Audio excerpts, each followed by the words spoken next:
সাইয়েদনা আবু বকর রাদিয়াল্লাহু তাআলা আনহু বিষ্ণু ইসা ইসলামকে বললেন, ইয়া রাসূলুল্লাহ আল্লিমনি দুআআন আদউ বিহি ফি সালাতি। নবী হে, আপনি আমার এমন একটা স্পেশাল দোয়া শিখায় দেন যে দোয়াটা আমি নামাজে পড়ব। ও আবু বকর, নামাজে যদি দোয়া করতে মনে চায় এই দোয়াটা পড়বা, আল্লাহুম্মা ইন্নী যালামতু নাফসি, আল্লাহ জুলুম করেছি আমার নফসের উপর। এজন্য আল্লাহরে বলবেন, আল্লাহ আমি ছাড়া তোমার গোলামের অভাব নাই।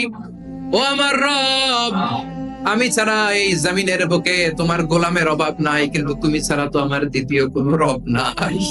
চোখের পানি ছেড়ে আল্লাহরে বলবেন, আল্লাহ তুমি আমার রব, তুমি আমার সব। অজু করে সিজদায় লুটিয়ে পড়ে চোখের পানি ছেড়ে আল্লাহরে পাপের স্বীকৃতি দেন, আল্লাহ এমন কোন জুলুম নাই, গুনাহ নাই আমি করি নাই, সগীরা কবিরা, জেনে না জেনে, ইচ্ছায় অনিচ্ছায়, শিরকে বেদাতি সব গুনাহ করেছি। আল্লাহ আকাশের নিচে জমিনের উপরে আমার চেয়ে বড় গুনাহগার আর কেউ নাই। চোখের পানি ছেড়ে আল্লাহরে বলেন, আল্লাহ